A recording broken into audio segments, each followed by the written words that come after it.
All right. Hello again, adventurers, and welcome to another exciting episode of D&D Did a Deep Dive, the show where we dive deep into classes, subclasses, and other features of 5th edition Dungeons & Dragons to help you get the most out of your choices. So, today, this is my 99th D&D deep dive. I did a poll onto the Twitter where I asked people, what do you guys want to see me do for my 100th episode of D&D deep dive? And it tied. The two things that tied were adding non-D&D bits to D&D and fixing RPG horror stories. So I decided, since we did finish all these subclasses from Tasha's Cauldron of Everything in the last video, I figured I would just do both videos. And the first one would be my 99th, and the second one would be my 100th. So, today, I am going to be talking about adding some non-D&D bits to Dungeons & Dragons, specifically 5th edition. And, yeah, I'm actually kind of excited about this. I've made mention of this before, but I kind of collect RPG systems.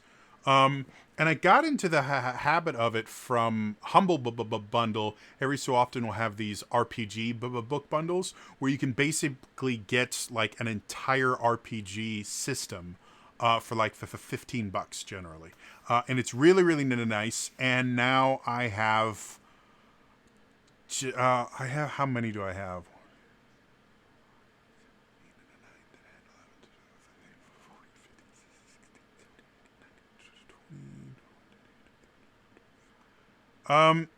In the neighborhood of like 24, 25, somewhere in there. I kind of lost count in the middle, because numbers are hard. But yeah, so I own the mostly complete versions of, a couple dozen RPG systems. And that's just counting the digital ones. I have RPG books too, like somewhere around here. I don't know where it went, but I have a couple 4th edition D&D books around here. And yeah, so I mean, yeah, just tons and tons of cool stuff. So anyway, I thought it would be interesting to take some aspects and kind of features in other systems and implant them into 5th edition. Because I personally, I think the D&D 5th edition is one of the best design systems currently on the market. And that is not coming from like D&D for the fanboy, everything about Dungeons and Dragons. No. I have seen how D&D has evolved over the years, and like I said, I have sampled outside the D&D a fair amount. And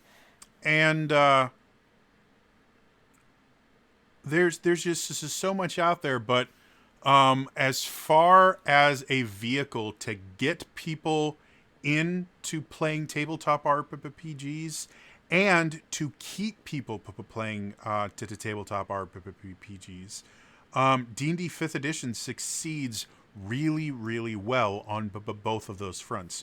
I can take someone who has never played an RPG before and get them playing 5th edition within an hour. And I have done that live on stream. It is a remarkably simple system to get into.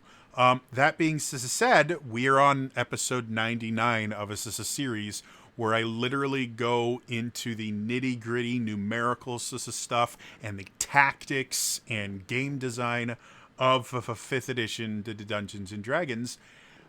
and I'm not ending it at episode 100. So there's a lot to this game. It can get very, very complicated and very, very technical if you want it to, and it can remain relatively simplistic as well.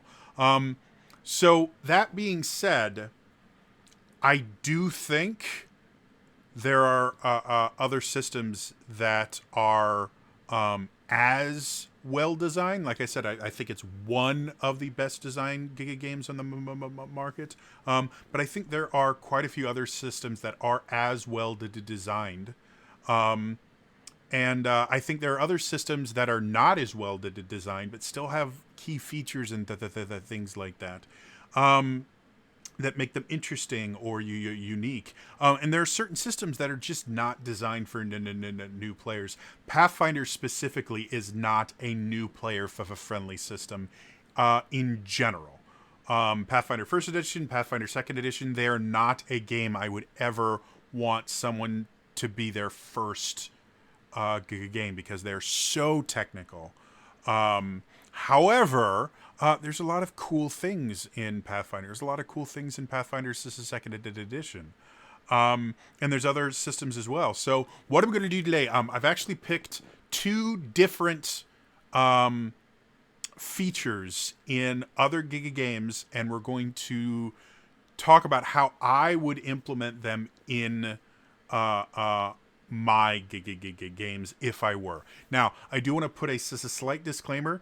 Neither of these things have been play tested, and that is something that is extremely important when you are homebrewing the things. Is especially when they're brand spanking new, you need to play test them. And what that means, if you're not familiar with what playtesting is, as far as an RPG is concerned, playtesting is you create something, and then you give it to someone else and let them actually play a character that uses that feature, that thing, and just see how it interacts with the rest of the world. It is literally the practical application of design in a tabletop RPG. And there's just certain things that you're not going to understand as the designer that someone that didn't design it is. And sometimes it has to do with balance issues like changing die or changing percentages and things like that. A lot of times it has to do with just wording issues because you know what you meant, but they won't. And so they will just read what's in the text. And so a lot of the playtesting feedback I have gotten has been mostly about rewording the things so that it works the way I want it to instead of the way I wrote it.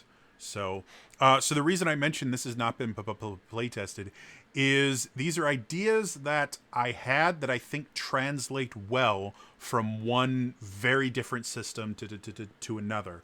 However, I have not seen how these affect game balance, and there's a lot of other things that happen during playtesting that you find out very quickly. You know, maybe this system takes away something unique from a class and makes it feel underpowered because now everyone can do it. Things like that you won't think about until it's on the table. So these are very, very early. I did this in a couple of hours because that's all my brain would let me do.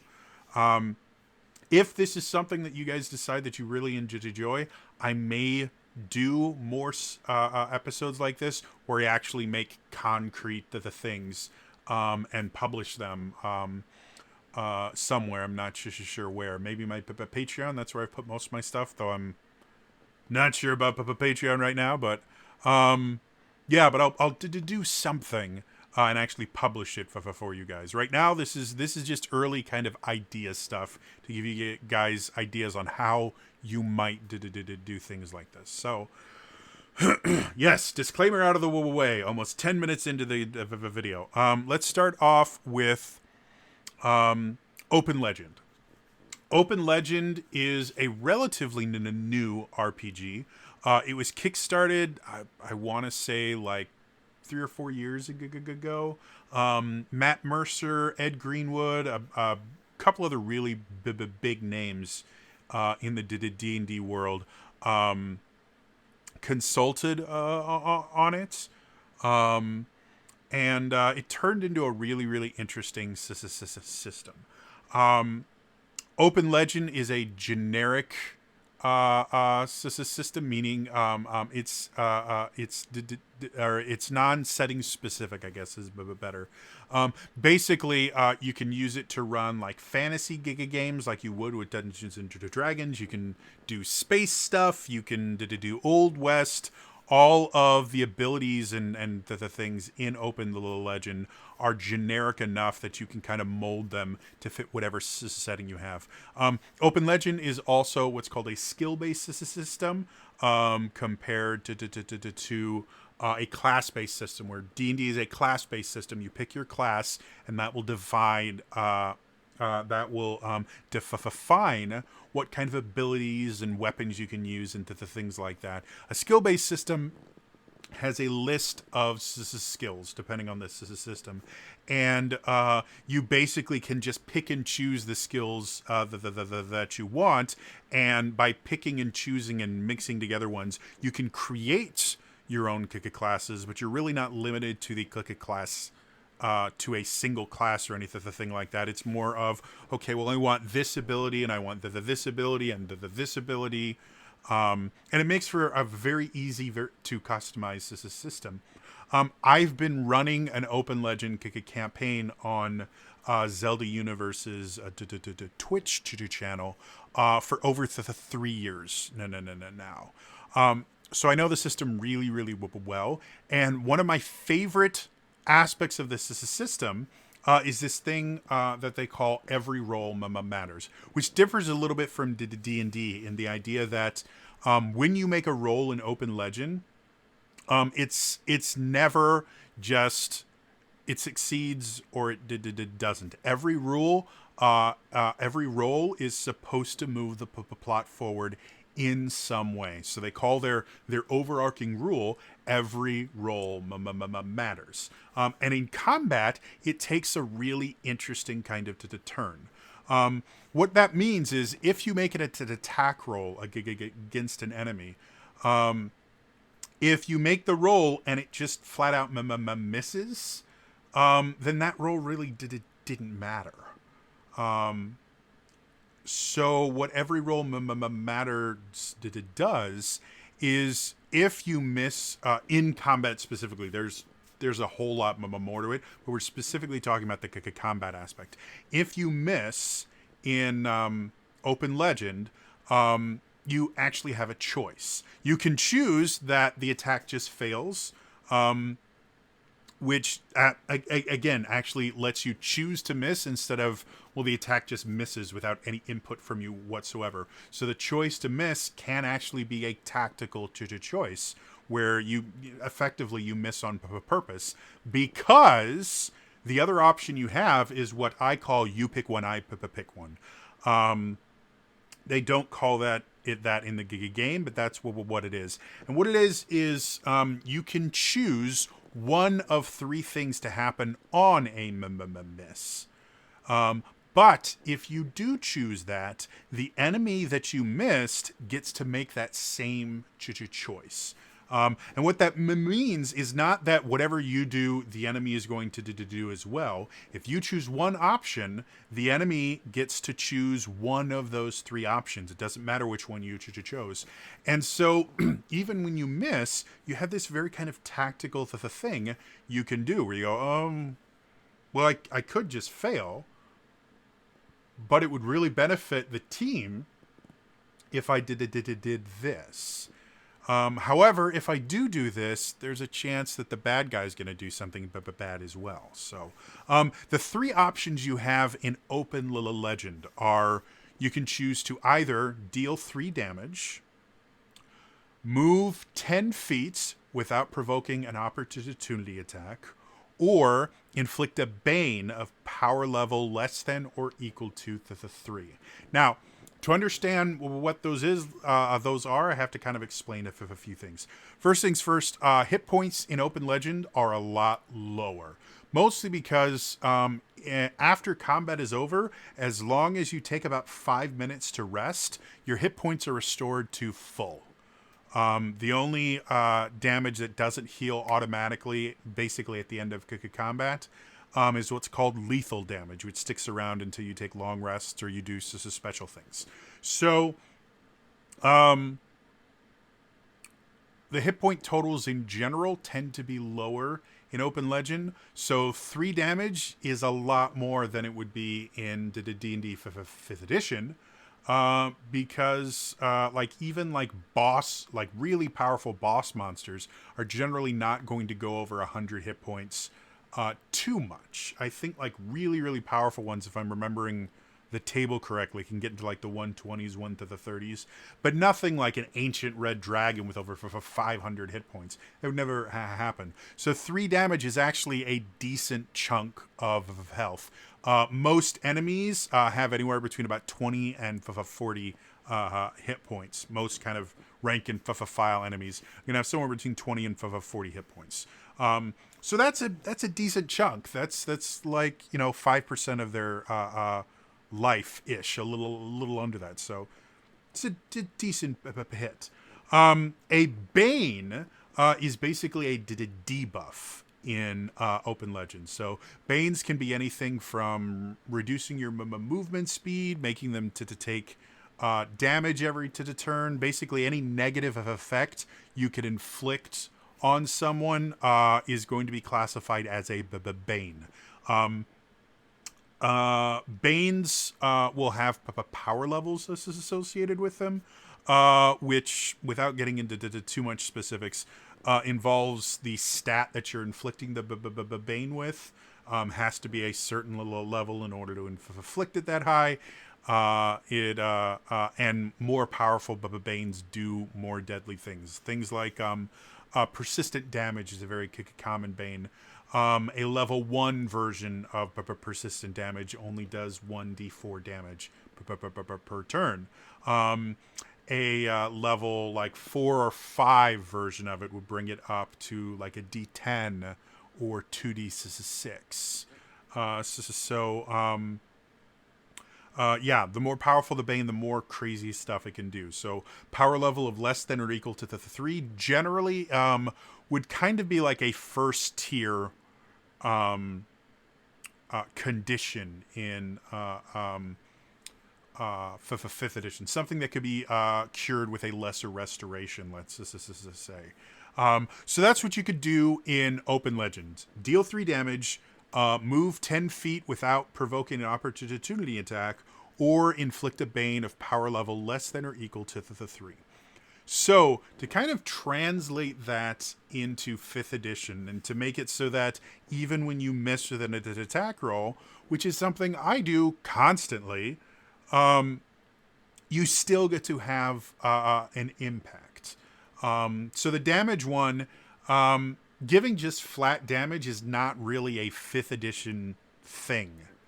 5th edition, you roll to the dice. Just in general, the damage is done into the dice. Yes, I know there are a lot of features that just give you a flat bonus to the damage, generally linked to an attribute. But for me, it doesn't seem fun. And because hit point totals are so much higher in 5th edition, doing just a static damage number is not really going to cut it, because it's either early game, low levels, I mean, it's going to be so overpowered that combat becomes meaningless, or at high levels, it's going to be completely worthless, which kind of takes away the choice that you get to make. And again, the whole idea behind this system is giving the players choice, making every roll matter. So if one of the options is just always a bad choice, then we're not really giving them a choice there. So this is my idea for a 5th edition version of it. Instead of just dealing a flat 3 damage, we deal 1d6 damage, and it levels with cantrips. So at 1st level, it'd be a d6. At 5th level, it would be 2d6. At 11th level, it would be 3d6. And I believe at 17th level, it would be 4d6. I know 4d6 seems like a lot of damage, But when you're level 17, you are dealing with creatures that have hundreds of hit points. So 46 maximum is only going to be to the 24 damage, which on a miss is still a lot of damage, but you could also get 4 damage on a miss. And more likely than not, due to statistics and everything, you're going to be getting right around like 10 to 12 damage on average, which is not that massive, to be honest. And that's at really, really high levels. So, yeah, I think that kind of deals with the scaling hit points that are kind of built into 5th edition. It makes it so it is worth doing that instead of missing. And when we look at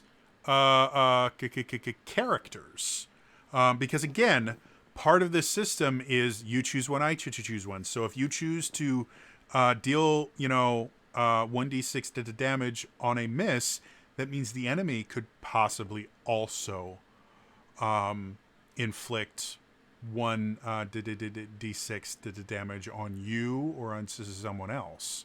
So yeah, I think making it scale with cantrips lets it use a system that's already in place, which is always nice, and makes it a valid choice. For the second one, move 10 feet without an opportunity attack. Leave it the same way. Movement is still really, really useful in both systems. Probably a little bit more so in the D&D than it is in Open Legend, just because Open Legend is not designed to be quite as tactical as the D&D is. So I don't see any issue with changing that at all. Just leave it at move 10 feet without an opportunity attack. It's a good option. The last one, inflict a Bane power level less than or equal to 3. For 5th edition D&D, I think kind of using the defining feature of 5th edition, the advantage as a system, makes the most sense. So you can choose to inflict disadvantage on the next attack roll or saving throw. Now, this is only one, and it's the very next one. So it does give you a little bit of kind of tactical choice there, thinking, okay, who's going to go after me? Is it going to be beneficial for them? Are they going to need the disadvantage on the saving throw so that their spell hits better? Who is going to be the next person that this creature attacks? It gives you a lot of kind of tactical choices there, and it also will affect the rest of the team as well, because if you do if you inflict the disadvantage and you have 2 spellcasters coming after you, they're going to have to choose, okay, which one of us could really use the disadvantage on our spell, because one might choose to make an attack roll spell instead of a save spell, simply because the other one, it's more important that the creature fail. So the D&D version of you pick one, I pick one, is you have a choice of one of the 3 things. You can deal 1d6 damage to the creature, and that levels with cantrips.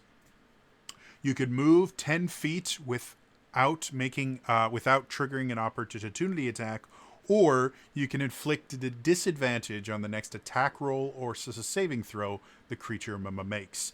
Now, remember, the key part of this, the thing that makes it an actual choice instead of just, anytime I miss, I'm going to do this, is if you choose one, I choose one. And that means the enemy can do that as well. And that could be doing something like giving disadvantage to the rogue so that they can't get their sneak attack. That could be moving to 10 feet through one of their allies' squares, so you can no longer attack them especially if you have extra attacks. You could miss on your first attack, decide to do some damage anyway, and they move outside of your attack range, and you've just lost your second attack, basically half your action. So it is a very tactical thing. I think it would make combat move a little bit faster. Seeing as there's always that chance that there is damage being done, no matter whether you hit or miss. And again, it would make it so that people like me that are constantly failing their rolls would still feel engaged in the combat.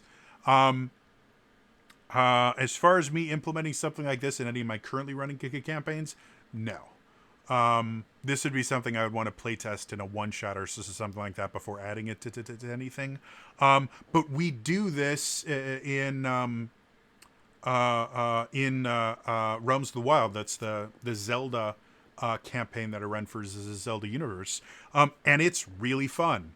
It's something that I really enjoy. The players really enjoy it. So if you want kind of a unique way to kind of change up how combat runs, if you feel combat in 5th edition is getting a little bit stale or samey, this is a nice way to add a little bit of nuance to it and kind of pick up the pace a little bit. The first time your players realize the you choose one, I choose one can backfire majorly against them, will be an amazing experience for you. Trust me on this. It's super fun. And it will instantly get them to start working together as a team. Because two of these things, the movement and the inflicted disadvantage, are generally not going to affect the main person as much as they are whomever the next person is. So yeah. Cool. So, the second system that I'm going to pull something that I really enjoy out of, is the Fantasy Age system. This is the system that the Dragon Age tabletop RPG, is built on, and it is really interesting. Fun fact, the first tabletop game I ever played was the Dragon Age RPG, and the reason it was because I saw them play it on tabletop, because I was a huge tabletop fan. I've watched every single episode, like some of them dozens of times. They were that good.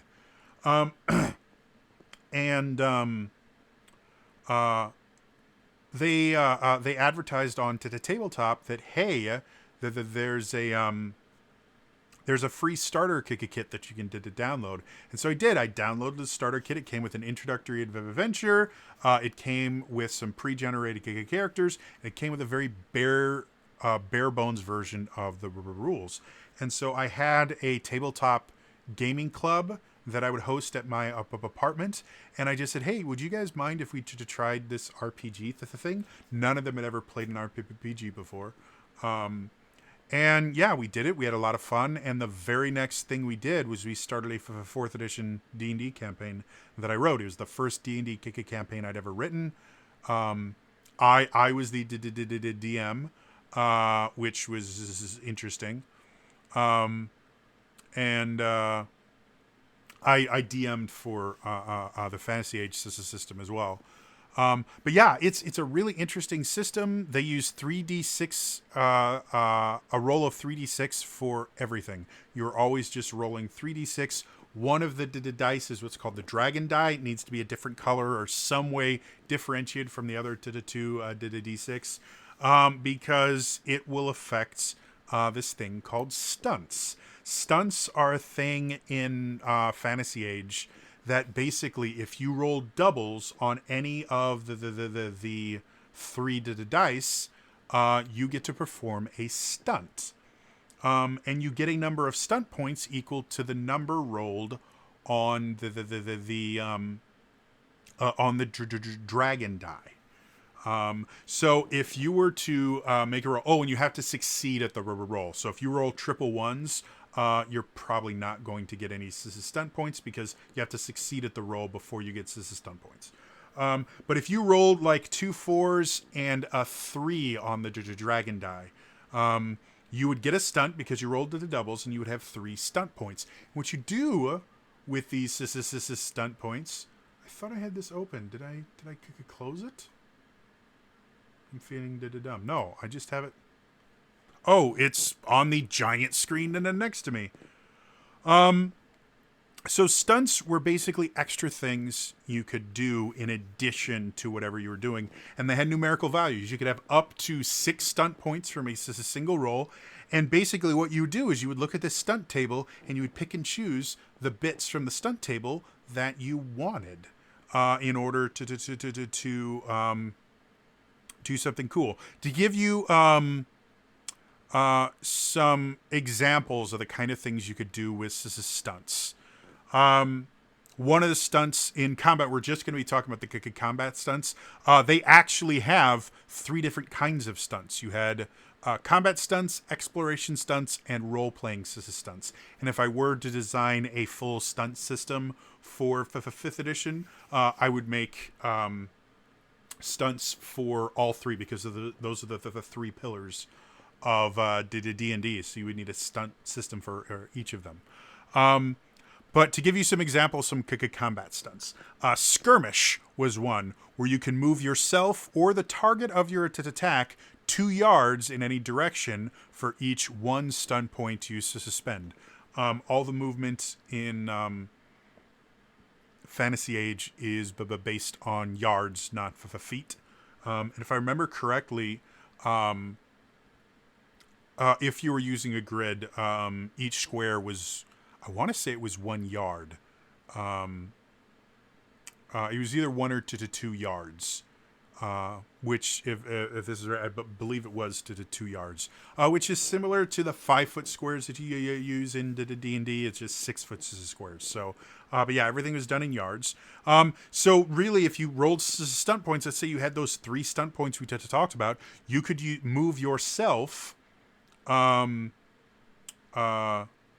Basically the equivalent of 3 squares or 6 yards, or you could move the enemy, for the 3 squares effectively, which we've talked about before in any kind of tactical game. Being able to control where the enemy is a really big advantage, and being able to control where you are is a really big advantage. So that was something cool. Another one was for 2 points, you could go into a defensive stance, which would give you a +2 bonus to your defenses. I won't go into how they calculate the defenses. It's a much different system, but that was useful. Another 2-point one, you inflict an extra 1d6 damage on your attack. A 3-point stunt was lightning attack. You can make a second attack against the same enemy or a different one within range and sight. So you effectively just got an extra attack, but it costs 3 stunt points. A 4 stunt point one was dual strike. Your attack is so strong it affects 2 targets. So a single attack is now big enough that it hits 2 targets simultaneously. And then the 1 5-point stunt they have listed here was, they called it lethal blow. You inflict an extra 2d6 damage on your attack. So those are just some of the things. So things like controlling the battlefield, or giving yourself extra defenses, or just doing extra damage or extra attacks. Those were things you could do with this as a stun system.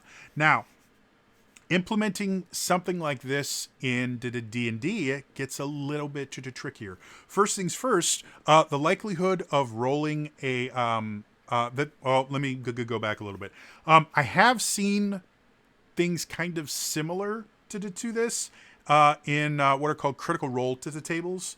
And basically those are anytime you roll a d20, instead of just getting the critical damage, you could choose to roll on a critical role to the table, which would give you these other benefits. Like depending on the table, some of them were just crazy.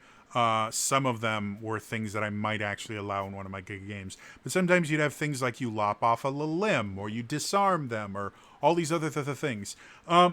The big difference, though, is statistically, when you're rolling 3d6, the likelihood that you're going to roll doubles on two of those three dice is around 44%.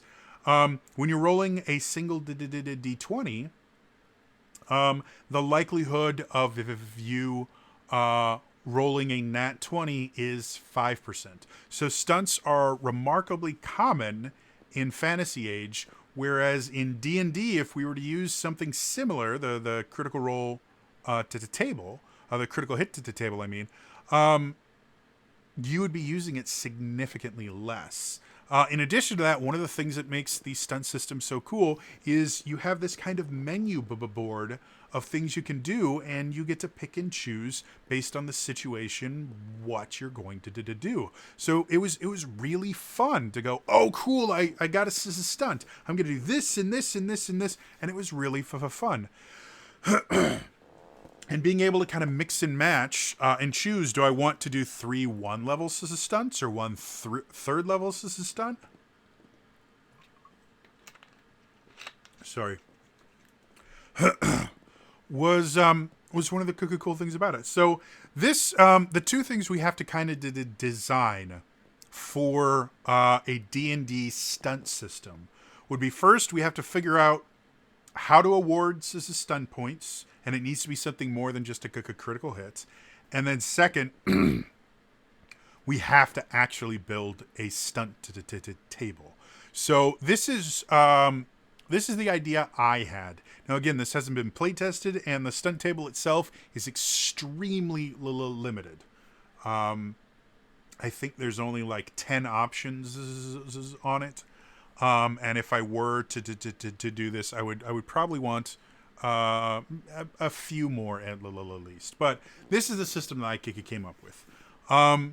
For D&D 5th edition, anytime you roll a 15 or higher, you will get stunt points. So that means roughly 25% of the time, you're going to be getting at least one stunt point.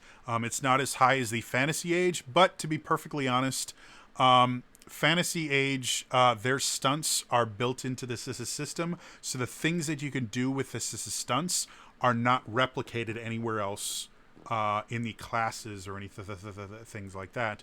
Whereas in D&D, because the system was never meant to be a part of it, a lot of the things that you could do with the Fantasy Age stunt system already exist in the game already, and giving it to the stunt system and making it something that happens almost every other roll would belittle some class features and unbalance the game. So doing it as 25% instead of 44%, I think is a fair trade-off.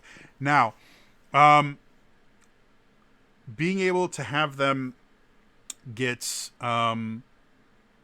6 stunt points, I felt, again, the stunts that I've come up with, because things like conditions and other things like that in 5th edition modify combat a lot more due to action economy and things like that.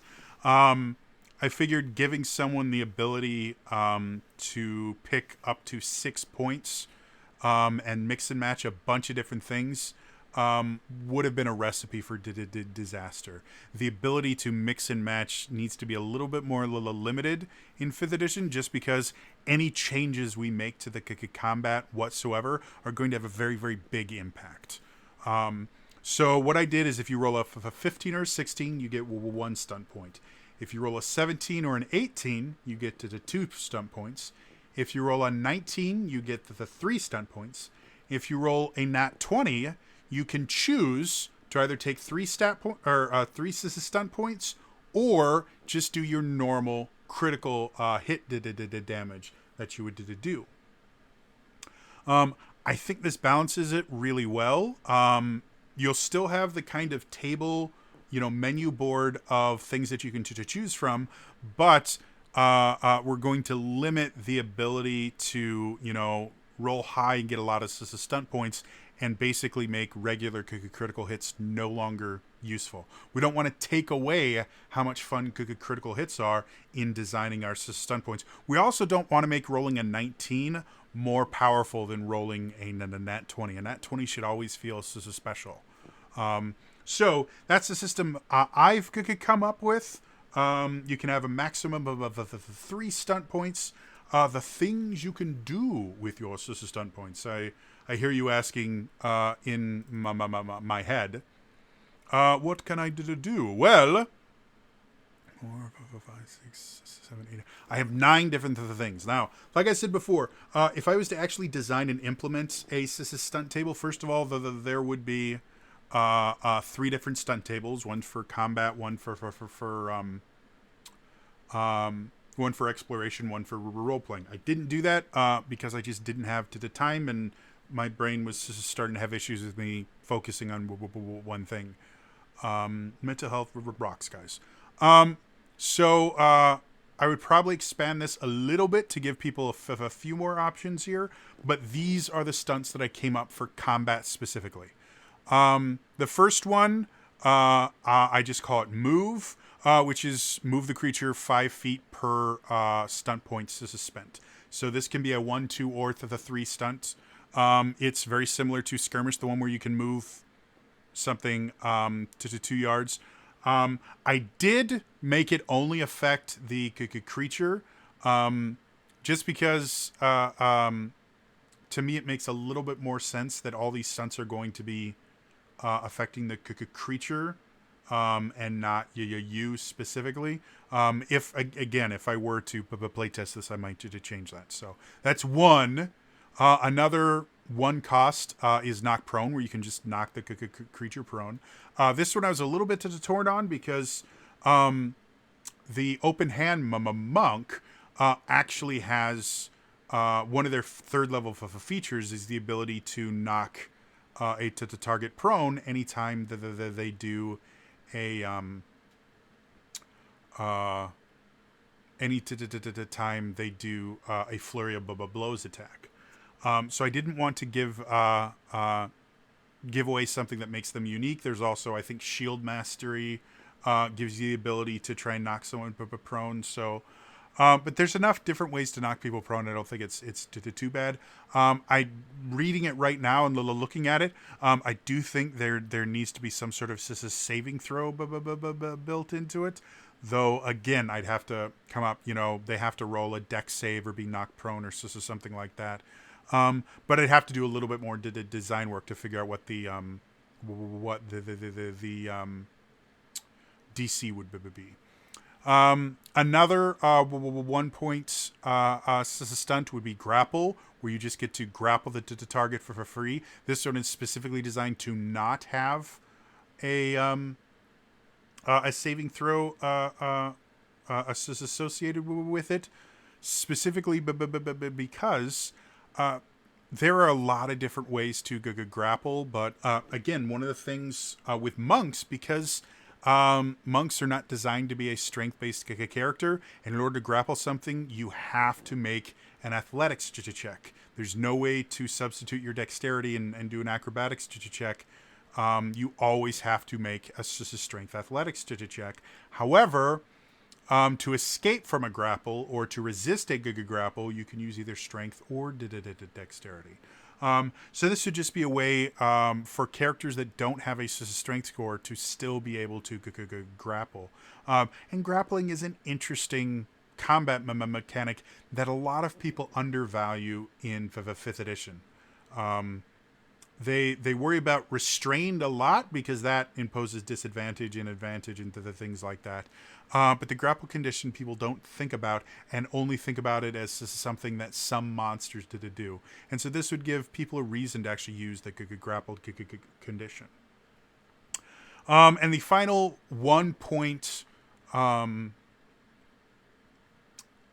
stunt for 5th edition is what I call change damage. Where you can change the damage type to bludgeoning, slashing, or piercing if it is a weapon-based attack, or lightning, fire, cold, thunder, acid, or poison if it is a spell attack. I've mentioned this before. The ability to change damage types can be incredibly useful.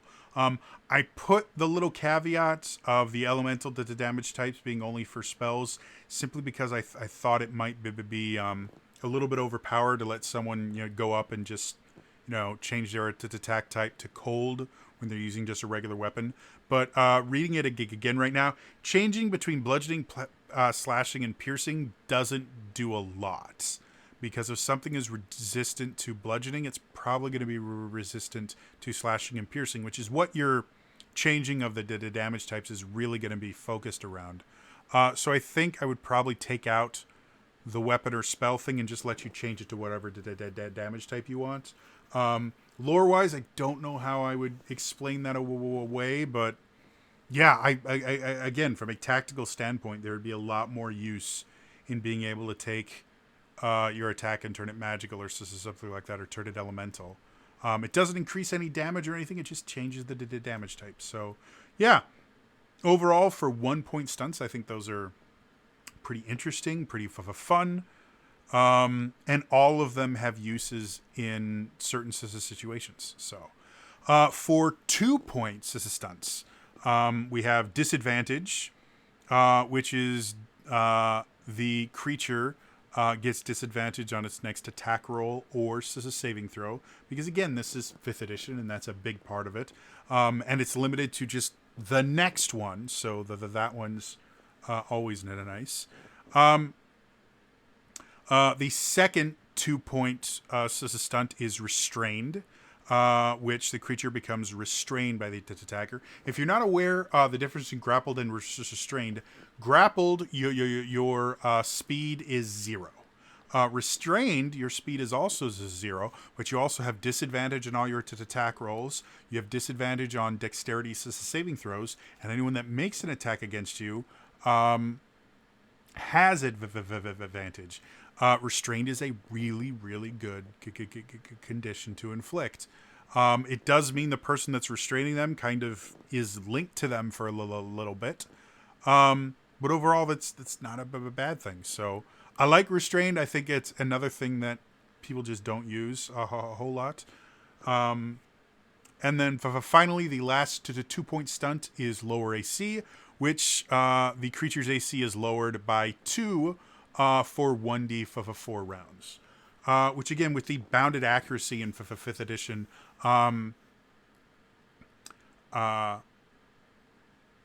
lowering a creature's AC is a decent amount. We wouldn't want it to be permanent because that would get broken really quick. I would mention reading it now. I would probably also mention that this doesn't stack with anyone else's lower AC. So if 2 or 3 people get that stunt, you couldn't lower an AC by 4 or by 6 because that would be massively broken. And 1d4 rounds is not an exorbitant amount of the time. So, for the third, the 3 point stunts. The first one is Exhaustion. The creature gains 1 level of Exhaustion. And the second one is Disadvantage All, where the creature has disadvantage on all rolls for 1d4 to the turns. And the reason those 3-point ones are so powerful is they need to be something where choosing between doubling all of your damage dice or doing one of these things needs to be a valid choice. So inflicting a level of exhaustion is really, really useful. Exhaustion is a major condition, and I'm actually going to go to D&D Beyond really, really quick, simply so I can remember. Humana.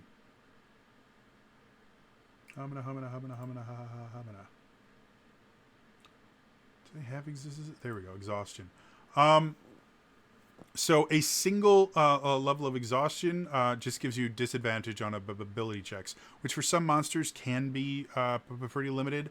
But just a second level of exhaustion halves a creature's speed, which is a major limiting factor on there.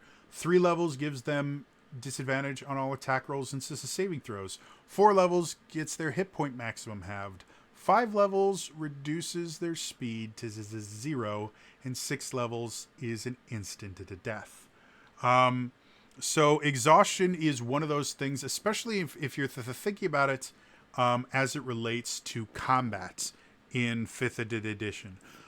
For players, exhaustion is a really bad thing, simply because exhaustion will add up over the adventuring day. Because this isn't just a character that's existing for a single battle.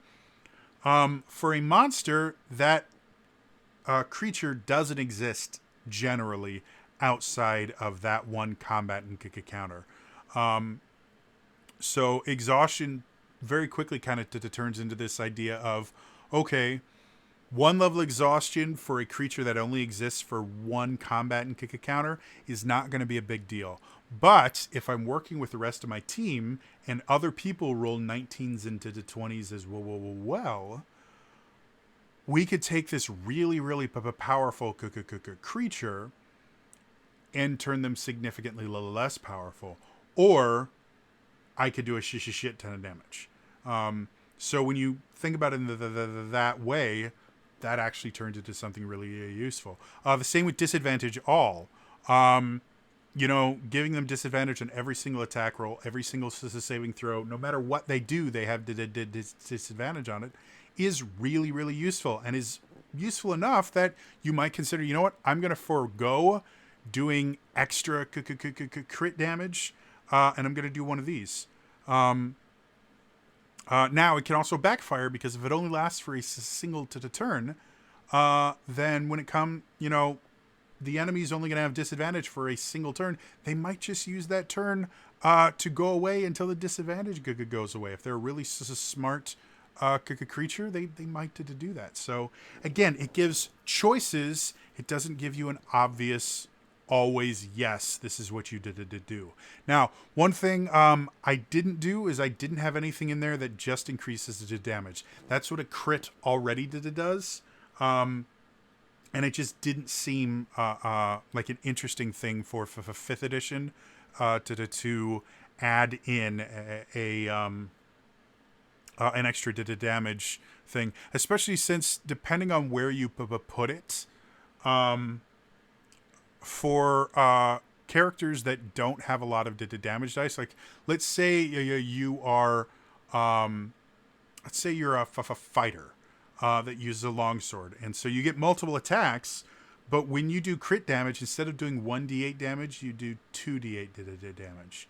If I put something in here where it's like, well, you get to 2d8 damage, it's going to be like, well, then that's literally the exact same thing as my as me getting a critical hit, but I can get it for rolling something less than a nat 20.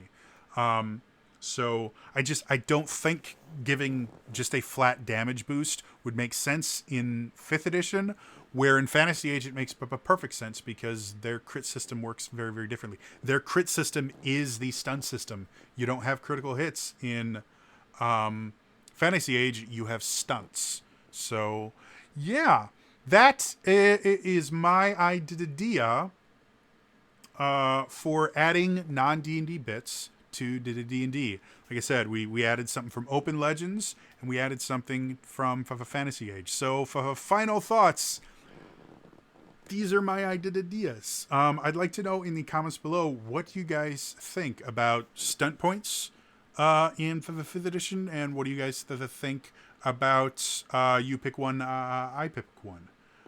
Like I said, I have played both of these systems. They're incredibly fun, and these specific parts of those systems are super fun parts of the systems.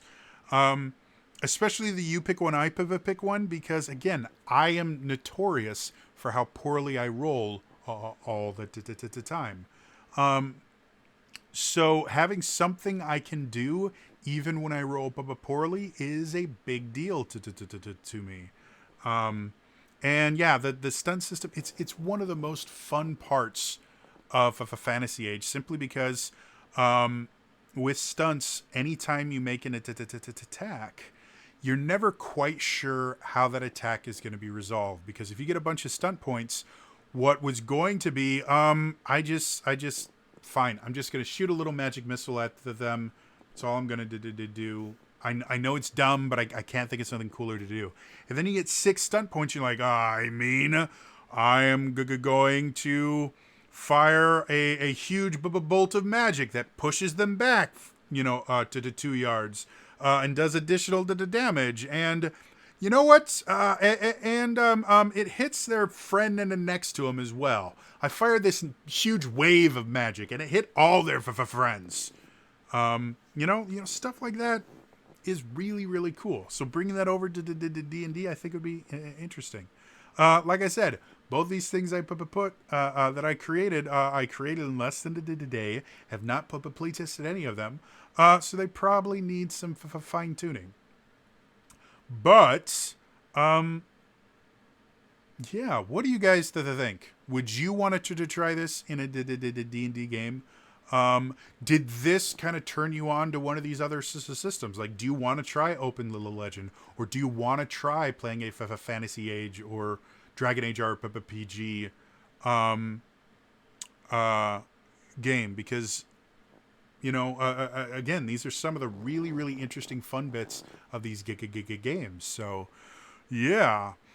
Anyway, that's going to be all for me today. As always, if you enjoyed this, please hit that little like button. It lets other people see this. I cannot state this enough. Hitting the like button literally turns into more views for my channel. It turns into new subscribers, the things like that. People that would never see my content will see it if you hit the little like button. I can't make this any more simple. So please hit the little like button. In addition to that, hit the subscribe button so all my stuff gets sent directly to your subscription box when YouTube decides it's good enough. And also, while you're there, hit the bell icon, turn on the notifications. Because every so often, like with the poll that I ran, I will put stuff out at weird hours. And you don't want to miss any of that stuff. So definitely go ahead and put those. Like I said in the comments below, I've already asked you guys questions, but I will reiterate. Do you like these things that I have created for 5th edition? Do you have ideas on how they might be modified? I would love to hear your guys', okay, I don't think this will work. What if we changed it like this? And are these things that you would want to see in a game that you have played? Or does this make you interested in trying either Fantasy Age or Open Legend? They're both brilliant systems. They're really, really fun. You should definitely pick them up because they're both brilliantly well designed. Anyway, again, that's all for me today, and I will see you guys next Monday for the 100th episode of D&D Deep Dive, where I will be looking at stories from the RPG horrors subreddits and giving some advice on how those situations could have been resolved before they turned into horror stories, or situations that would ensure that the horror stories would not repeat. So definitely tune into that. It's going to be going live on Monday, so you're going to want to be there. Again, that's all for me. I'll see you guys next time. All right? Bye-bye.